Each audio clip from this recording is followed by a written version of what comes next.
Hey guys, welcome back to another video. So today I wanted to cover the Tesla infotainment system. This is in a Model 3. This infotainment system is also the same for the Model Y, but the S and X are slightly different because they don't have just the center screen, they have the screen behind the steering wheel. But this is the Tesla Model 3 and Model Y software. As far as what software version we are on version V11.1 23.26.8, which is not the very latest software update, but it's one of the more recent ones, and it shouldn't vary too much from what you see here. So, first thing to talk about, top row. Well, currently we are charging. This is 24 hours remaining because we were on 110 or 120 volt, and yeah, so that shows all your charging information is up here. Up here you have your lock button to lock and unlock. You got your time, your temperature, your driver profile settings. You can go valet mode or change your driver profiles. Over here you got some notifications stuff. Down here, this is where your speed would normally be and your gears and stuff. And you can actually tap on this percent to bring up the charging menu, but normally you could tap on that and it would twitch it to show range instead of percentage. Over here, some warning lights on this side. You have your front button, so another lock-unlock button, and your trunk popper button that you can push. Down here on this little bottom tile, here is your radio. So this is your quick access radio. You can swipe it away and then it goes down to this little music thing, but it's here. You can slide over and see your trip odometers and your tire pressure, and if you slide up you can switch your sources for your music. That's all this little tile does, except if I hold down on the left scroll wheel on the steering wheel, it pops up this little menu, and this menu can do quite a lot of things. So if I want to change my fan speed, I can do that from the steering wheel with this little menu, and I can do the same for the wiper speed or the brightness of the display. I can do a lot of different things in this little menu. Change your acceleration mode, like from chill to standard. Steering wheel heat, glove box. You can open the glove box from the thingy. It's just a little quick access menu. So I like this because if you're driving, if you don't like voice commands and you want to increase your air temperature, just hold down, go to temperature, and then raise your temperature from there. Obviously you can do this, which might be easier, but it might help for things like fan speed, which are buried in another menu. And this tile also changes to your voice command when you press that, so it'll do voice command tile right here. And there's a lot of different commands that you can do, like change the temperature to 70 degrees. There you go, 70 degrees. Change the fan speed to max. Not what I wanted. It understood the kind of command that I wanted, but it didn't do the correct one. I wanted max fan speed, not 1, but you know what I mean. Anyway, that's that little tile. Up here is your navigate menu, so you can search for navigation stuff. You can slide down, and then it'll go like down or to the right, and it'll navigate to your home address. Over here, you have You got a compass over there. And then on this side, you can toggle between satellite maps. You can show traffic visualization. You can show road markings and charging stations. And that's pretty much it for the map screen. Now, first thing we're going to go to is the climate menu. We're going to skip the car menu, and we're going to come back to that. Here you got your climate menu. So this is your front. This is where you can adjust your air vents, move them up and down and side to side. You can change where the air is coming out at. You can go feet up there. You can do heated seats, or you can do automatic heated seats. You got 3 levels heated seats, 2-level heated steering wheel, your window defrost. Over here you got passenger side heated seat. You got your climate. Over here you got your keep climate on, so if you want to keep the climate on in your car. Then you have dog mode, camp mode, and then you can schedule preconditioning if you want to. You got some heaters and stuff here. This is climate menu for the front, but you also have your rear climate, so you can turn on the rear fan, or you can turn on your rear heated seats, and there's an all off button, so it turns off everything. Next little bar. This is a heated seat icon, but you can't actually customize it. So if I hold down, you can customize between your heated seats, your heated steering wheel, your wiper controls shortcut, or you can put all of these little. So if I want my front defroster to be here, that is a shortcut. These are apps. So these apps you can drag to the bottom bar. Then these are your recent apps. And then in the center, you got your app drawer of sorts. But anyway, this little slot is customizable. Next to that is your camera. Now this will change depending, like the order of these will change depending on how you have your dock set up, but this is the camera. Next to that, you got your energy graph. So you have your drive settings. So you got your what's consumed while driving. You got your park. So this is screen time, preconditioning, all this stuff. Consumption, you can see I was driving very erratically, so my consumption is very high. But you can toggle in 5, 15, 30 mile increments. You can do instant or average range. Down next to that is your radio button. So it has FM radio. Oops, I didn't want valet mode. Okay, there we go. So you can direct tune to a radio station if you want to. And you can change your radio source if you want from there also. Next to that is your app drawer. So this is always in the center of your recently used and your apps over here. So you have your dash cam. So your dash cam is your Sentry mode and your dash cam for the car. So this is when I was plugging it in earlier and doing some stuff with it. Next to that, you have your phone. So this is where you connect your phone via Bluetooth if you want to do that. Up here, there's more tabs, but I can't use them really because I'm not connected. You have a calendar app, which is tied to the phone, which is kind of not really useful. You got a messages app, which is also tied to the phone. So these three apps are all phone related.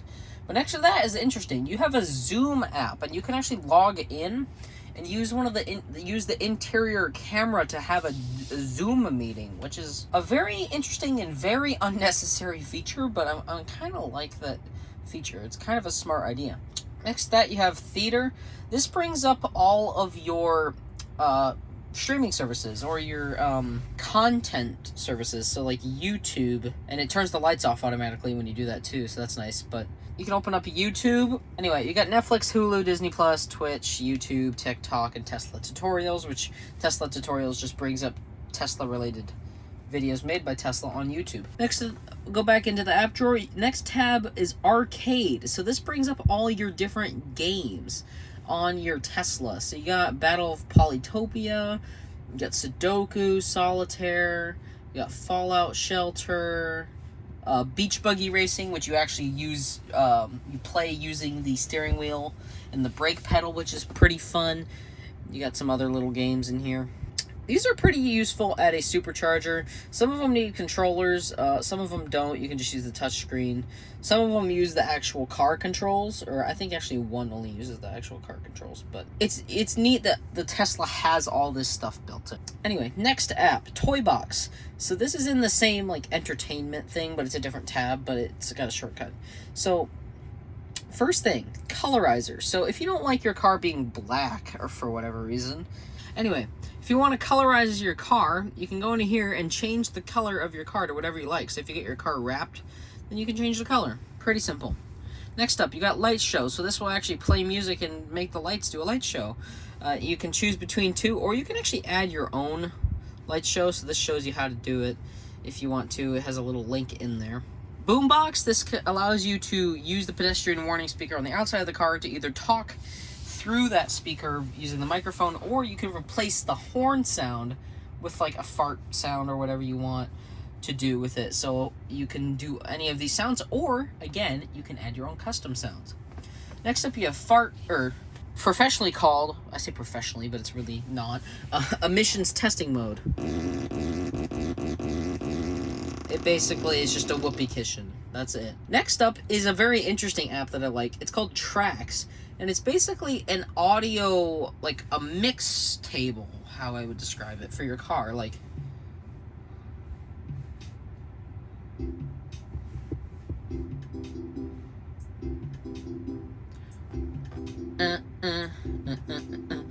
it's cool to mess around with this stuff.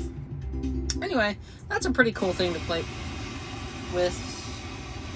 That was the radio. Anyway, next up.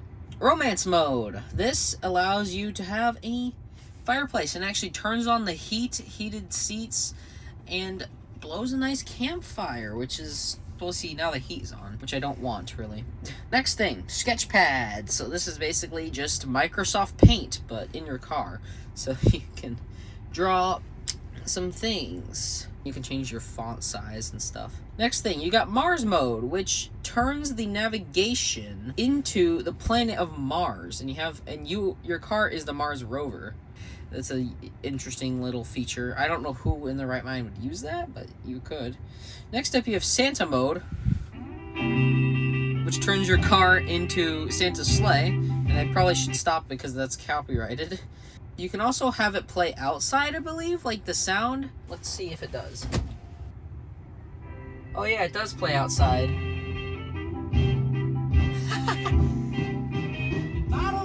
Anyway, the last thing in the toy box tab is Rainbow Road. So when you're on autopilot, it'll make the lane that you're in a rainbow road. And you can do that by quadruple tapping on the drive stalk to go into autopilot, and it'll do it. But it'll play the cowbell theme, or it's from a Saturday Night Live sketch that I'm not familiar with. But you can always have it on, so if you just want it on forever, you can do that. Anyway, next app, browser. It's exactly what it says on the tin. It is a browser. So don't get your head out of the gutter. But you can use Google on here. You could get some work done in your car, like Microsoft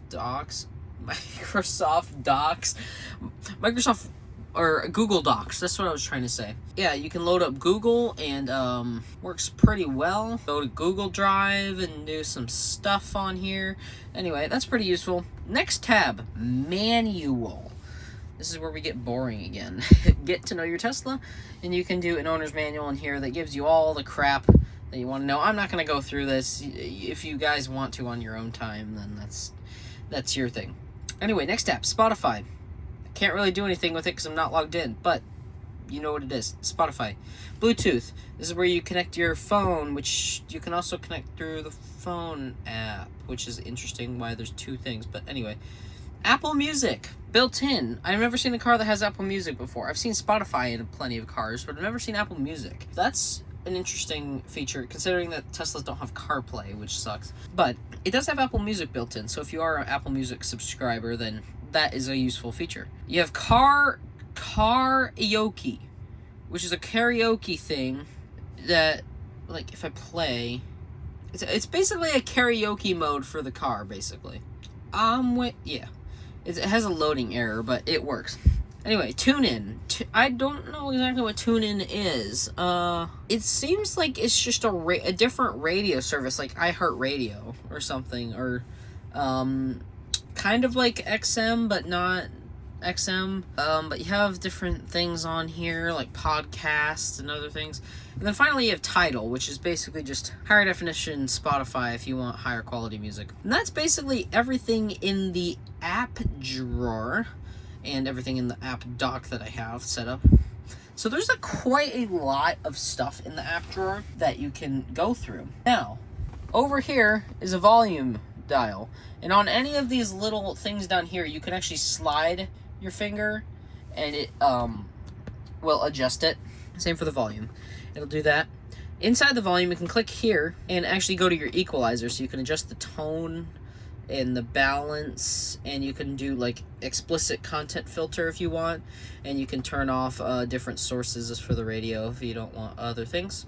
And then another thing to know is that if you have the climate control split, don't do what I just did. That just turned it off. Yeah, there you go. Oops. Split. So then it brings it over here, and this is the passenger side climate zone. So this is how the passenger would adjust theirs if it's split. But if it's not split, then it won't show up at all. So then it's just this side. Let's get into the final tab that we haven't explored. The settings tab, which is where most of the controls for the car are. It's actually not called the settings tab. It's the car tab. But here you can search for settings, which I like. And I don't think I've seen that in any other cars.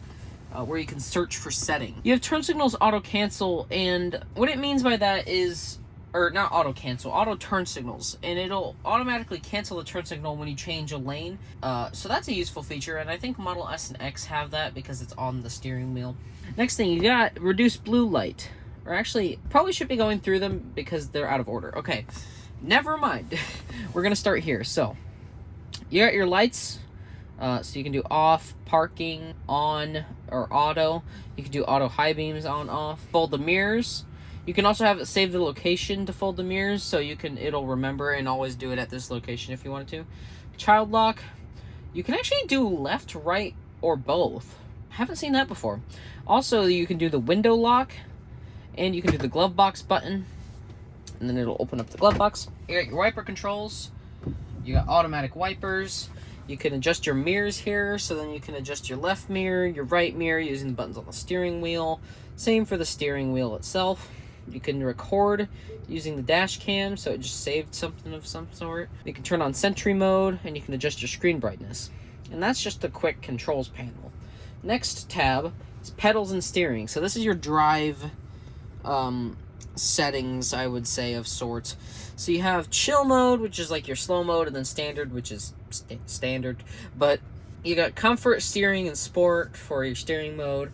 You got creep, roll, and hold mode. So creep will, like a gas car, it'll start moving when you let off the brake. Roll won't start moving, but it'll roll if it's on an uneven surface. Then hold just holds it in place like an EV should. And then down here you got apply brakes when regen is limited, so if you're at full charge, you won't have a regen cut off. Your regen won't dramatically fall off because the battery's full. It'll blend in friction brakes to do that. And then for slip start, that's just to help, it disables the traction control a little bit to allow the wheels to spin. Next tab, charging. So it shows your state of charge, which is 28%. You can adjust your charging limit, which I would just leave it 100% because it doesn't really make that much of a difference on an LFP car. You can set the charging amperage, you can stop the charging, and you can unlock the charge port, and then you can also schedule charging. Next tab is autopilot. So you can actually turn off auto steer. I have no clue why you would do that, but you can turn it off if you don't want auto steer available, which doesn't make sense because if you just want cruise control, you don't have to double tap on the drive stalk, just push it once and that's regular cruise control. I don't know, it just doesn't make sense. But anyway, here you have the set speed. So you can have it set to the speed limit or the current speed, and you can also have an offset for the adaptive cruise. So if you want it fixed, like, oh, I always want it to go 3 miles an hour over the speed limit, or you could have a percentage to be like, oh, I only want it to go 2% over the speed limit, or 2% under the speed limit if you want it to go slower. You can have automatic blind spot camera, which just puts turn camera up when you put on the turn signal, and you can actually move this around, which is neat. Blind spot warning chime, that's just like blind spot alert. Speed limit warning, you can have it go on the display or chime. Speed limit, I don't exactly know what that does. It just says relative or absolute. I'm not sure what it does though. Offset, I'm guessing it's for the speed limit thing. Forward collision warning, you can do late, early, or off. Lane departure avoidance, you can change that. And then these are all your obstacle aware acceleration and stuff. Anyway, the next tab, locks. So here's all your keys. Here's the key card. If I tap it, it'll say it's active because that's the key card. The fleet key, you can do the child lock for both of the things. The window lock is here again. The walk-away door lock, so when phone or key fob. Driver door unlock mode, unlock on park. Car left open notifications, so if you leave your door open or something. Lock confirmation sound, so like when it'll honk if you lock the car. Next tab, lights. Next tab, lights. So you have headlights, parking, dome lights. You can change the dome lights. Auto turn signals. It's basically what we had before. Auto high beam. It's basically everything that's in here is in this, basically. Steering wheel lights, which are just the little LEDs in the steering wheel. And then headlights after exit. Next, you got display, so you got light mode, dark mode, much better, and then auto, which switches between them automatically. Reduce blue light, that's like a blue light filter. Brightness, you can do auto. You can do a screen cleaning mode, which you can use to clean the screen. You got to hold the exit though. Boop. And then down here, so this is the scroll wheel function. This is this little menu that I was talking about. And I have it set to ask each time, which actually makes it bring up that menu. But if you just want it to do the same exact function every time, like fan speed, then you can unselect that. Then it'll just automatically go to fan speed if you only want it to do this fan speed. But I like using it as a little menu, which I think is a little more useful. Down here you got your touchscreen language, so you get an English. Voice recognition language is also English. Navigation is English. You can do text size, large or standard, 24-hour or 12-hour clock, percentage or distance on the thing. So you can change it from percentage to mileage. I prefer percentage because it's Oops. Because it's more of a fixed rate compared to distance, which varies. You can change the units here. Next tab, trips. So you can see current drive, send/charge, trip A, trip B, and your odometer, which this car has 21,474 miles on it. Next tab, navigation. Navigation volume. I have it off because I hate it. Now, I don't hate this car specifically. I hate all navigation, like, voices. They're all annoying. But, anyway. Automatic navigation. Automatically route to home. Okay. Yeah.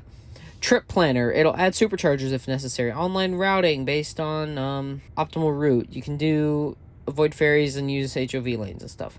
Safety. Sentry mode. So this is your security system for the Tesla. You can turn this on and it'll monitor when you're away from your car and someone door dings it or something. You have camera-based detection, Sentry sounds, and then you can have it view live camera while in the mobile app. So if you have the mobile app, you can actually use the live camera feed. You have dash cam, so you can have it to where when you honk the horn, it'll save the dash cam. And then you can delete or format the USB drive. You can activate pin to drive, which means it'll ask for a pin code when you go into drive, just like an iPhone would. And same for the glove box. And then you can limit your speed to a certain speed. Cabin overheat protection, you can have it on, so whenever it gets to a certain temperature in here, then it'll automatically kick on to protect the car. The security alarm is exactly what it says. Park assist chimes, it'll just ding when it gets too close to stuff. Gear chimes, when you put it into drive, it'll make a little boom, like to let you know that it's in drive or reverse. And then Joe mode actually just lowers the volume of the chimes. So if I make a chime, Joe mode off, Joe mode on. Yeah, so it's a lot quieter with Joe mode. Next tab, service. So it says your recommended tire pressures and what your tire pressures are. Tire service mileage was 11,000 miles ago. You have your owner's manual access from here.